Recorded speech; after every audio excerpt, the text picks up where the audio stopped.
दोस्तों most awaited form जिसका हम सभी को इंतज़ार था वो नोटिफाई कर दिया गया है और इस फॉर्म के बाद आप अपनी पिछली 2 रिटर्न्स फाइल कर सकते हैं। तो चलिए इस फॉर्म के बारे में हम जानेंगे और कौन से ईयर्स की रिटर्न हम फाइल कर सकते हैं उनके बारे में भी जानेंगे।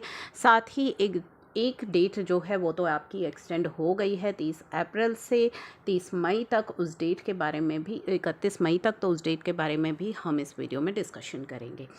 तो रूल 12AB के बाद ये नया AC 12AC इंसर्ट किया गया है, अपडेटेड रिटर्न ऑफ इनकम।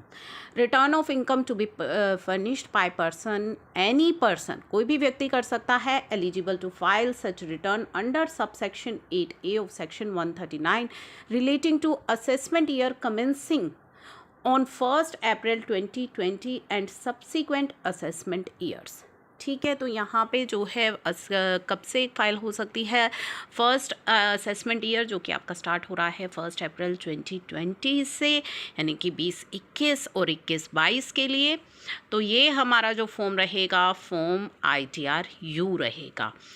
अब कुछ चीज़ें हम इसके बारे में जान लेते हैं कि किस तरीके से इसकी फर्निशिंग होगी। इंडिविजुअल है, HUF है, फर्म है या LLP है, association of person, body of individuals, whether incorporated और not, local authority, artificial judicial person in whose case accounts are required to be audit, और कंपनी और political party required to furnish return in form ITR-7। तो जिन्हें भी audit करवाना है वो company है या फिर पॉलिटिकल पार्टी है जिन्हें ITR-7 फाइल करनी है, वो DSC के द्वारा ही इस फॉर्म को फाइल कर सकते हैं। अदर देन ऑडिट केसेस जो हैं वो इस फॉर्म को DSC के द्वारा भी कर सकते हैं या transmitted meeting the data electronically in return under EVC का भी यूज़ कर सकते हैं अदर देन ऑडिट वाले। अब ये फॉर्म आपको दिखाई दे रहा है, ये रहा फॉर्म जो हमारा आया है नया ITR-U। इसमें आपका Aadhaar number, Aadhaar enrolment ID अगर नंबर अभी नहीं आया है, whether return previously filed for this assessment year, यानी कि आपके को ये देखना है कि आपने क्या ऑलरेडी फाइल की थी, नहीं की थी तो अब फाइल कर लीजिए। अगर ऑलरेडी फाइल कर चुके हैं तो उस ऑप्शन को चूज़ कर लेना है आपको। उसके बाद जो है ड्रॉप डाउन लिस्ट से आपको ITR टाइप का फॉर्म जो है वो सेलेक्ट कर लेना है। Are you eligible for file updated return as per the condition, जो कि 1st, 2nd, 3rd proviso to section 139(8)A में जो कंडीशन दी गई हैं, क्या उनके तहत आप ये फॉर्म फाइल कर रहे हैं, तो ये सब इंस्ट्रक्शन आपको करनी है। अब यहाँ पे जो मेन चीज़ आती है, आपको अपना ITR फॉर्म तो सिलेक्ट कर ही लेना है, मेन जो आपको देखना है वो देखना है कि रीज़न क्या है आपकी इनकम को अपडेट करने का, वो आपको यहाँ पे सेलेक्ट करना है। रिटर्न प्रीवियसली नोट फाइल्ड, आपने फाइल नहीं की थी, इनकम करेक्टली आपने रिपोर्ट नहीं की थी, रॉन्ग हेड चूज़ कर लिया था अपनी इनकम के लिए, reduction of carry forward loss को आप रिड्यूस करना चाहते हैं, अनअब्सॉर्ब डेप्रिसिएशन को रिड्यूस कर रहे हैं टैक्स क्रेडिट को, wrong rate of tax select हो गया था या अदर कोई रीज़न है, तो रीज़न आपको बहुत ही केयरफुली यहाँ पे सेलेक्ट कर लेना है। Are you filing updated return during the period, किस पीरियड के लिए आप फाइल कर रहे हैं, अप टू 12 मंथ्स में आप फाइल कर रहे हैं अपडेटेड रिटर्न, या बिटवीन 12 to 24 मंथ्स में आप फाइल कर रहे हैं, उसी के अकॉर्डिंगली जो है एप्लीकेबल जो भी चार्ज है।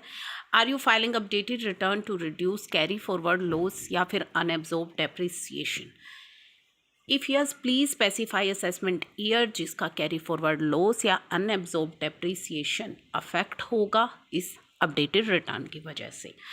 अब यहाँ पे ये फॉर्म आपके पास आ गया है, head of income under which additional income is being return as per updated return. Head of income please specify additional income. तो अगर आपकी कोई एडिशनल इनकम है तो आप ये अपडेटेड रिटर्न फाइल कर सकते हैं, और जिस भी हेड की एडिशनल इनकम आप दिखाना चाहते हैं उस हेड के सामने आपको दिखानी है, और केवल आपको एडिशनल इनकम ही दिखानी है, यानी कि पहले जो इनकम रिपोर्ट कर चुके हैं वो दोबारा से आपको रिपोर्ट नहीं करनी। जो एडिशनल इनकम आप रिपोर्ट करना चाहते हैं आपको केवल वही एक्स्ट्रा इनकम ही यहाँ पे रिपोर्ट करनी है। तो ये फॉर्म आपका आ चुका है, इसे यूज़ करके आप अपनी रिटर्न को अपडेट कर सकते हैं। तो ये तो हमारा अपडेटेड रिटर्न का फॉर्म है। जो कि नोटिफाई हो चुका है। इसके अलावा UDIN अपडेट करने के लिए जो पोर्टल पर प्रॉब्लम्स आ रही थी उनको ध्यान में रखते हुए UDIN अपडेट करने की जो डेट है उसको एक्सटेंड कर दिया गया है 31 मई 2022 तक। 30 अप्रैल इसकी लास्ट डेट थी, उसे 31 मई कर दिया गया है। इसी के साथ GSTR-4 फाइलिंग की जो डेट है वो भी 30 अप्रैल ही है। पोर्टल पर उसको लेकर भी काफ़ी सारी परेशानियाँ आ रही हैं, जिसकी एक्सटेंशन के लिए हम रिक्वेस्ट भी कर रहे हैं, वेट भी कर रहे हैं, साथ ही किसी एडवाइजरी की भी इशू होने की भी वेट कर रहे हैं, ताकि GSTR-4 फाइलिंग में जो भी परेशानी आ रही है उसका सॉल्यूशन मिल जाए। नहीं तो इस डेट को फर्दर एक्सटेंड कर देना चाहिए।